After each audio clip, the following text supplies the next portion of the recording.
Hi everyone, welcome to my channel. I'm your instructor today,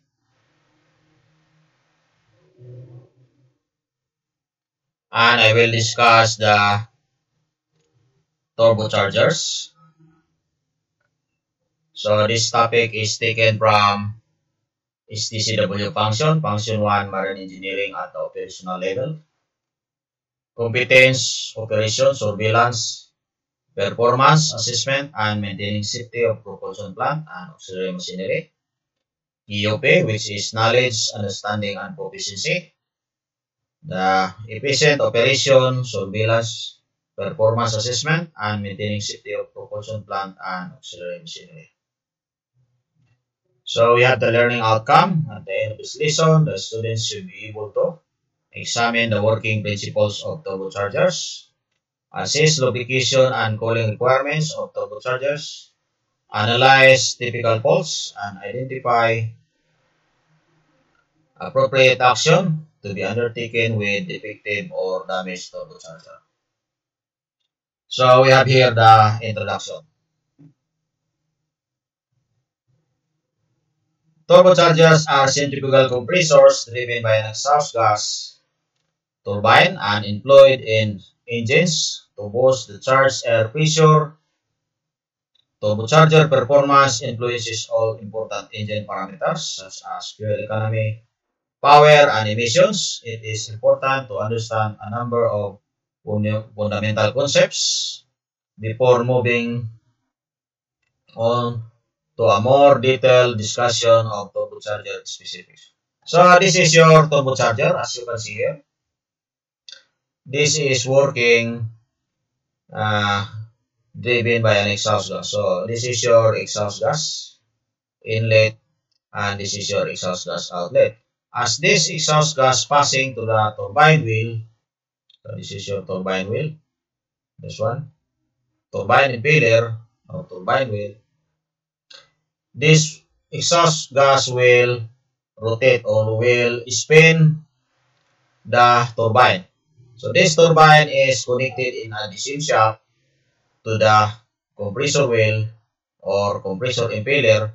As this uh, turbine wheel or turbine impeller rotates in high speed, this wheel rotates also the compressor impeller rotates in high speed together because they are connected in this shaft. So as this spin in high speed, there is what we call vacuum produced here. So from your engine room, the air is being sucked and then compressed to the compressor, and it will discharge to the to outlet housing, going to the engine manifold, and then supplied into the individual cylinders. So that is the working principle of the turbocharger. So turbocharger construction. So a turbocharger consists of a compressor wheel and an exhaust gas turbine wheel. Here, compressor wheel here. Uh, Coupled together by a solid shaft here, and that is used to boost an intake air pressure of an internal combustion engine. The exhaust gas turbine extracts energy from the exhaust gas turbine. So extract energy from the exhaust gas and use it to drive the compressor and overcome pressure. So here there is a exhaust gas passing to the turbine blades, then it will rotate in high speed, then the compressor blades also rotate in high speed. So taking suction of air, then supplied to the engine. So in most automotive type application, both the compressor and turbine wheel are of radial flow type. Some applications, such as medium and low speed diesel engine, can use an axial flow turbine wheel instead of radial flow turbine. So the flow gases through a typical turbocharger with radial flow, compressor and turbine wheel is shown in the illustration here. So this is a radial turbocharger and this is axial turbocharger. So as you can see, as you can notice here, the radial turbocharger, the flow of gas is coming from the y-axis and then exit to the x-axis. So while the axial flow turbocharger, the inlet of the exhaust gas is in the y-axis and it will be out to the y-axis also. So that is axial flow turbocharger. And this is also radial flow turbocharger.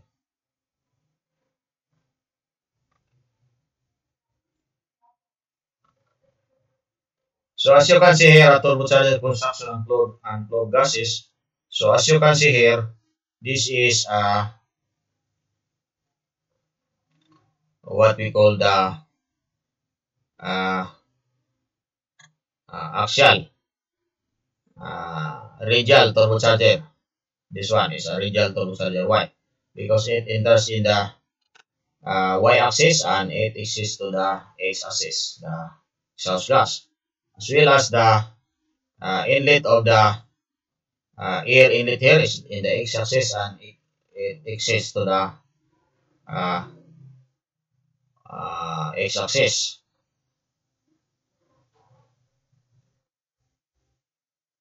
So this is y-axis and exit. This is y-axis, then exit to the x-axis. So this is a radial exhaust turbocharger. Next, sectional view of turbocharger showing compressor and turbine well, thrust bearing and journal bearing. So this is your turbine wheel, this is compressor wheel, and this is your journal bearing. This one, and this is your thrust bearing. So that is a sectional view of turbocharger. So what is engine turbocharger? A turbocharger colloquially known as a turbo is a turbine-driven forced induction device that increases an internal combustion engine's efficiency and power output by forcing extra compressed air into the combustion chamber or cylinder. So this improvement over a naturally aspirated engine power output is due to the fact that the compressor can force more air and proportionally more fuel into the combustion chamber than the atmospheric pressure. So by the way, this atmospheric naturally aspirated engine has no turbocharger. So that is naturally aspirated engine, no turbocharger. If there is a turbocharger, that is a turbocharged engine. So you have here the cooling system of the turbocharger. So compressed air inlet, exhaust gas inlet here, exhaust gas outlet, clean air inlet. So inside is as the compressor.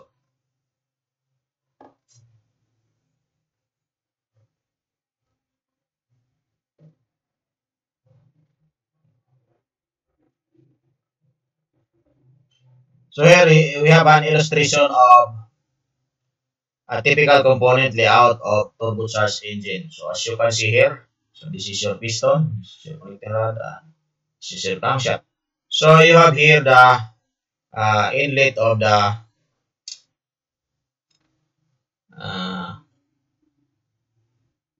exhaust gas to turbocharger from engine cylinder.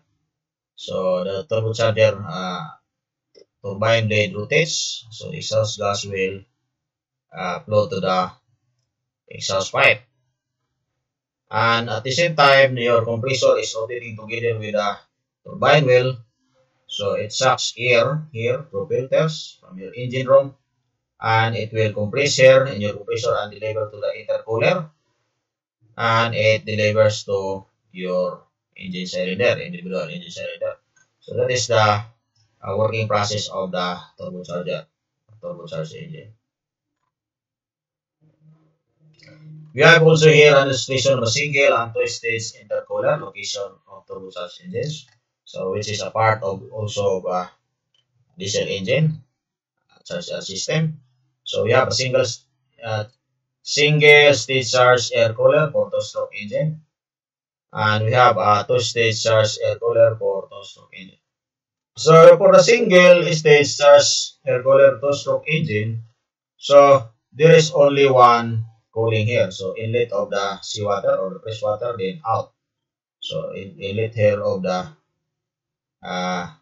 air through cooler to engine. But here in the two-stage charged air cooler or four-stroke engine, there is what we call the high temperature freshwater and low temperature freshwater. So what is the purpose? So this is very hot, around 120 degrees Celsius. The air is entering here, so a lot of moisture. So it removes it. It is cooled by high temperature freshwater, and it is cooled again by low temperature freshwater before discharging going to engine cylinder or the combustion chamber. So next, so we have here the medium-sized six-cylinder marine diesel engine with turbocharger and exhaust and foreground. So here, this is a diesel generator, turbocharged engine.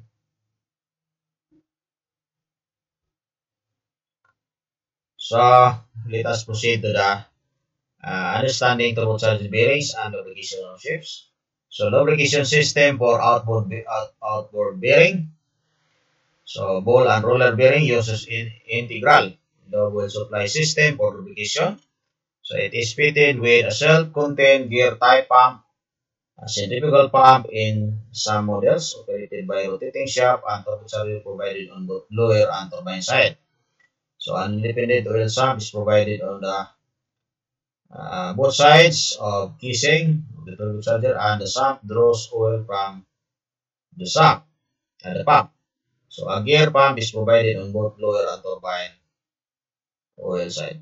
So this is the pump, and this is your suction, and this is your discharge to your bearing. So you have the oil sump here. So this is outboard bearing. Outboard. So outboard meaning both side here, turbine wheel and compressor wheel and turbine here has a pump to lubricate its bearing, and it is outside of the what we call the impeller. So that is outboard bearing. So we have also a side class provided in the casing with a maximum minimum oil level. Marked oil should be renewed at stated intervals. So the outboard bearing may be lubricated by an external system, main engine double system, through a fine filter or by independent system, pump, filter, cooler, oil sump, and alarm. So lubrication system must contain adequate lubrication when tilted to an angle of 15 degrees in any direction. So or temporary tilt of 22 and 1/2. So if separate system is used, following criteria must be filled. 6 mm head of tank pressure, so greater than 1.6 bar, supply time of 10 minutes. So here you have also the sight glass here to monitor the level of oil. Yeah. So illustration for outboard bearing, turbocharged lubrication system. So this is the one. I make it the image bigger. So you have the suction, and this is your pump, and this is your discharge to bearing to lubricate the bearing. This is outboard bearing turbocharger lubrication system. Advantages. So let us proceed to the advantages. Low friction losses at low loads, high efficiency, no need to remove rotor for bearing access. So you can remove the bearing here. So open the cover here. So yes, use an axial flow type turbocharger.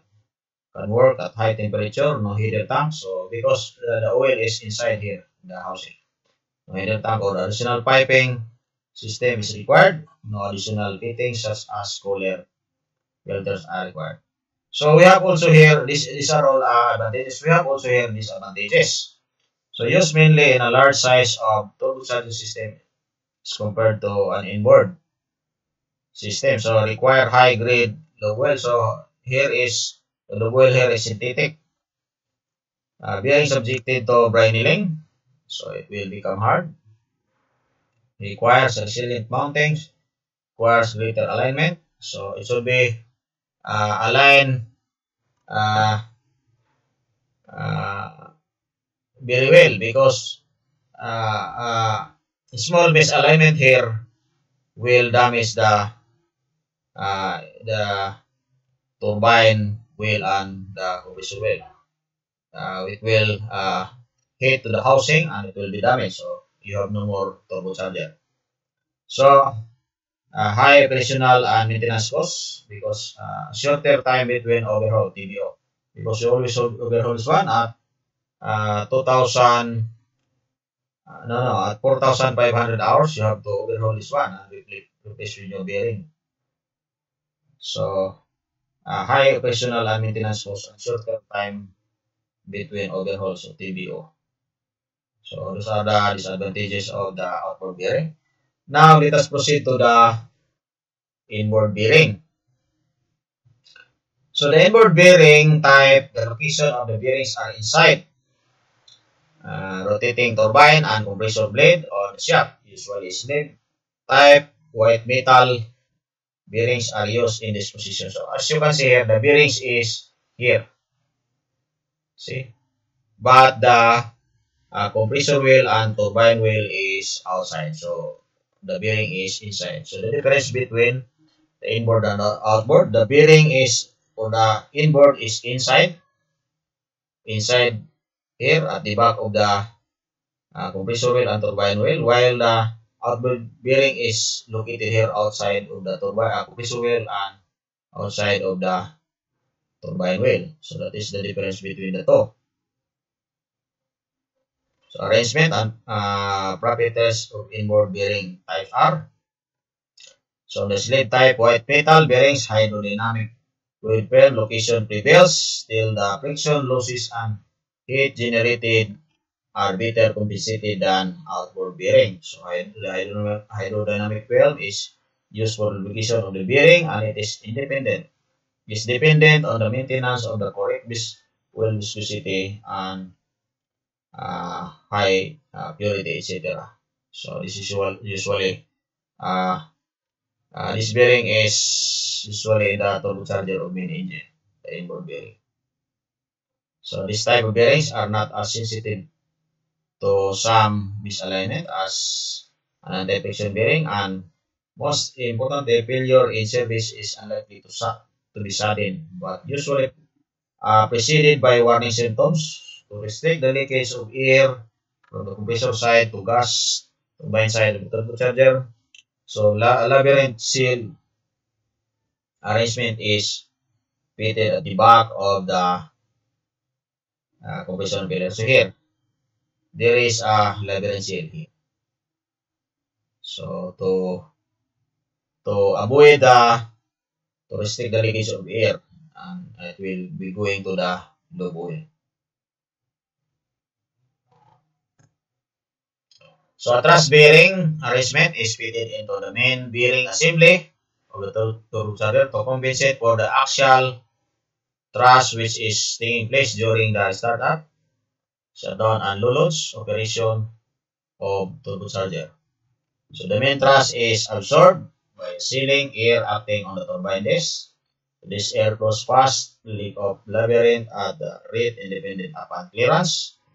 So the axial thrust is directly independent of the turbocharger load, with an increase of load in turbocharger thrust also increase, resulting in rotating element to move towards compressor and clearance. At leak of labyrinth decreases, airflow reduces, thrust, chamber air pressure acting on a turbine disc. So there is a labyrinth seal here.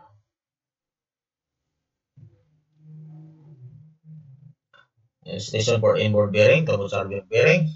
So as you can see, the bearing is inside and the impeller is outside. So that is inboard bearing. Lubrication system for inboard bearing. So a slave type white metal is fitted inboard to a radial type turbocharger. In this case, the shaft is centrally supported and the truss bearing is located adjacent to slave bearing. So there is no separate sump for inboard bearings. The lobe oil is supplied from the main lobe oil system through a gravity tank. Lubrication oil is supplied through the pipeline connected to the bearing housing via an outlet. So here, as you can see, the supply of oil here, so from gravity tank, so from upper, it will flow here the bearing and it will drain back to the engine sump tank. So I will show you the diagram. So as you can see here, so low oil is supplied to gravity tank by main engine low oil system through an orifice, and one line from the tank goes back to the sump tank, just maintaining the oil level in the gravity at all times. So the oil tank should have a capacity of to supply oil for 10 to 15 minutes after a low level alarm for the oil level in the tank is sounded. So a long service life of the bearing is claimed because of the stable rotor and a larger supporting surface with a low rate of bearing wear. So we have here the turbocharger lubrication oil system. So as you can see here, you have a header tank or gravity tank, and then you have here the sump tank, so drain to sump tank. So you have here a cooler, you have the pump and filter. So it is supplied, it is sucked by your pump and it will pass the cooler, then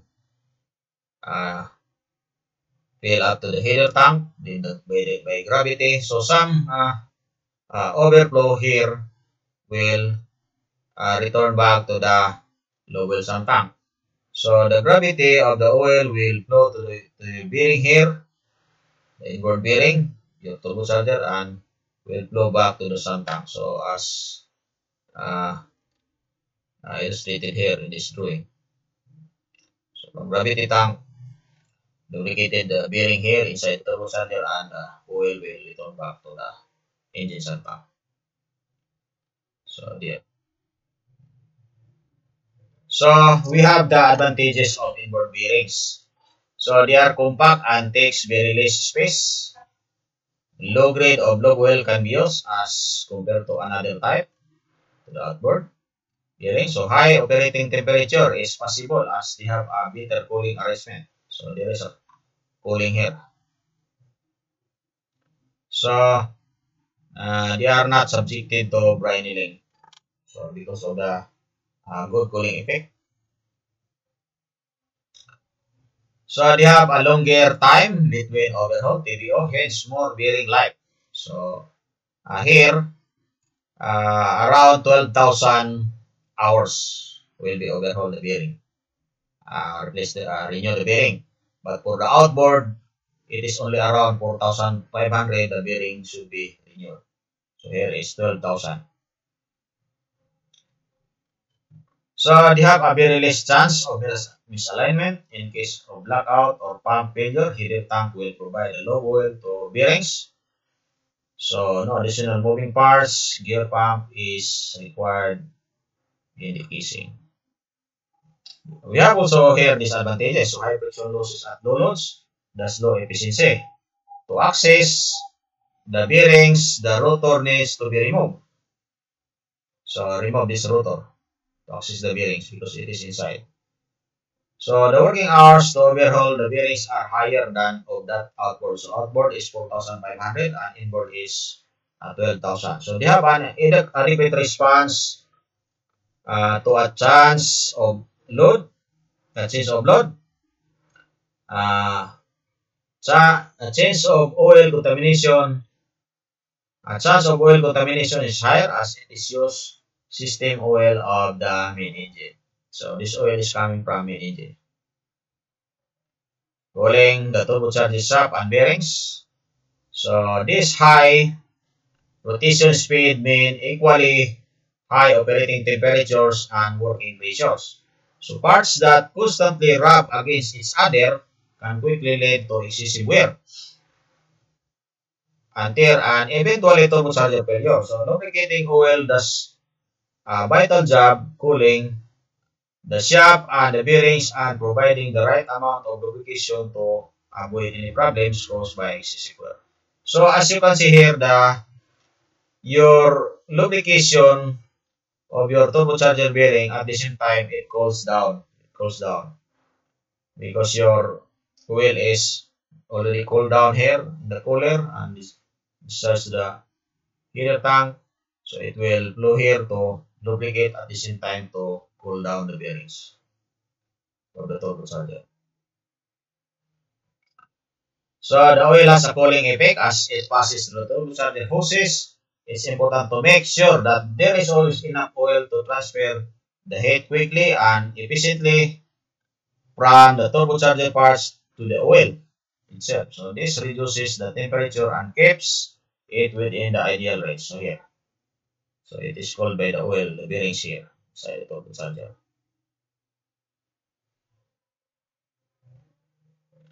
So we have also here the what are the common causes of turbocharger failure. So as you can see here, it is worn out, the shaft.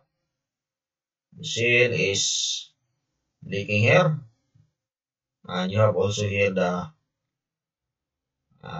tools is being stuck here. So what are the common causes? So oil starvation, the turbine shaft and bearing are rotated in a thin layer of oil. So this one, this is a sign of oil. This is the effect of oil starvation, so lack of oil. Oil contamination for working effectively, turbochargers require a constant flow of clean oil. So this is contaminated by carbon. Foreign object damage. So this one is foreign object. Overheating a normal wear and tear. It's foreign object. So tools is left inside the compressor wheel and this is already broken. Oil starvation, the turbine shaft and bearing are rotated in a thin layer of oil. Bearing will fail if there is no oil at the startup and when the turbine is running. So this is oil starvation. So the main causes of oil starvation: low engine oil level, oil feed pipe broken. So low engine oil level. So here is turbocharger oil level low. So oil feed pipe broken or blocked. This one. Incorrect oil inlet gasket. Here. Inferior quality of oil. So low quality of oil. So the engine isn't used for a long time. So that one. So oil contamination. So for working effectively, turbochargers requires a constant flow of oil cleaning oil. So to ensure your turbocharger in a top condition, you should change the oil and oil filter regularly. So make sure the oil feed pipes are clear. So here. So this is contaminated. Oil contaminated by carbon. Foreign object damage. On occasion, some foreign objects such as bolts, clips, small stones, gasket, fragments, rubber hoses, particles would be introduced into the turbocharger. So here, air intake system and cause turbocharger compressor or turbocharger turbine damage. So this one. There's a tools inside.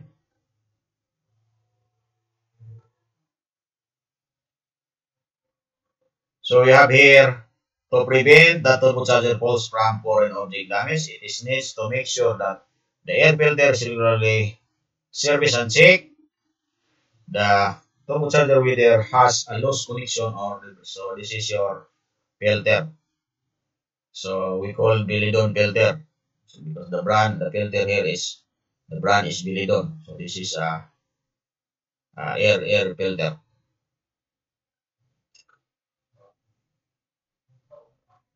Overheating, the main cause is overheating. So blockage of air filter. This one. Shut off engine to zone after working at high medium loads. Use inferior quality of oil. Here. Too long frequency of oil changing. So it should be the running hours of that oil should be changed oil. Faulty injectors. This is faulty injectors. Faulty of lubrication system, defective drainage oil. So this is put injectors. This is gold injector.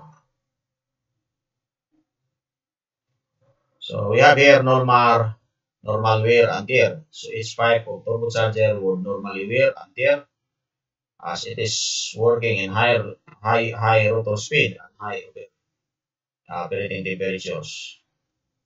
So most common causes of turbocharger faults: oil starvation, oil contamination, foreign object damage, overheating, and normal wear and tear.